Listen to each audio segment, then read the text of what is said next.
धोए थे। कपड़े धोने के बाद वो सभी जैसे ही कपड़े सुखाने के लिए छत पर जाती हैं तो अपने ससुराल की इतनी बड़ी छत देखकर काफी खुश होती हैं। हमारे ससुराल में कितनी बड़ी छत है, ये तो मुझे आज पता चला। इसे देखकर तो मुझे अपना आंगन याद आ गया, वो भी इतना ही बड़ा है।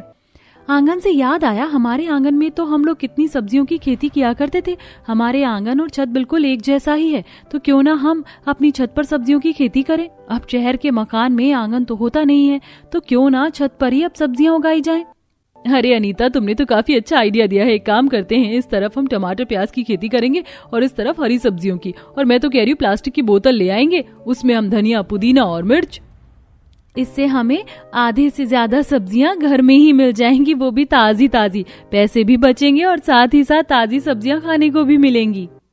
पांचों बहुएं अपने सास के पास जाती हैं और छत पर खेती करने का परमिशन लेकर अब अपने पतियों से ढेर सारी मिट्टी, खाद, सब्जियों के बीज और बोतल मंगवाती हैं और छत पर खेती करने की सारी तैयारी करने लगती हैं, जिसे देख आस पड़ोस की औरतें कई तरह की बातें बनाने लगती हैं।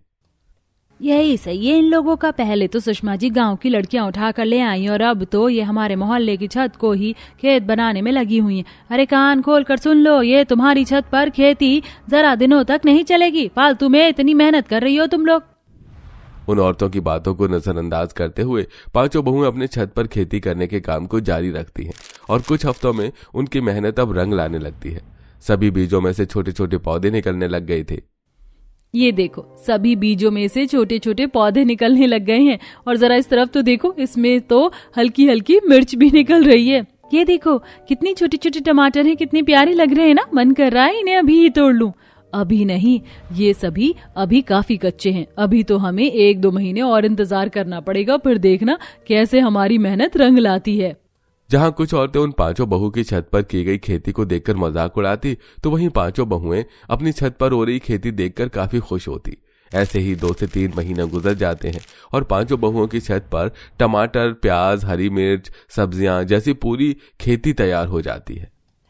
ये देखो किस तरह हमारी मेहनत रंग लाई। सारी सब्जियां उग चुकी हैं, अब तो हम इससे आराम से सब्जियां बना सकते हैं। कितनी ज्यादा सब्जियां उगी हैं, खाने के साथ साथ बेच भी सकते हैं। चलो आज हम इन सभी ताजी सब्जियों को बनाते हैं। पांचों बहुएं अलग अलग तरह की सब्जियां तोड़ती हैं और उनसे आज काफी स्वादिष्ट खाना बनाती हैं, जो घर में सभी लोगों को काफी ज्यादा पसंद आता है। अब जहां मोहल्ले की सभी औरतें सब्जी वाले से महंगे दामों में बासी सब्जियां ले रही थीं, तो वहीं ये पांचों बहुएं अपने छत से ही हर रोज मुफ्त में ताजी सब्जियां तोड़कर बनाती हैं। ऐसे ही समय गुजरता रहता है और एक दिन मेरा तो दिमाग ही खराब हो गया। ना जाने सब्जी वाला कैसी सब्जियां दे रहा है। कल पता है इससे मैंने टमाटर लिए और फ्रिज में रखना भूल गई।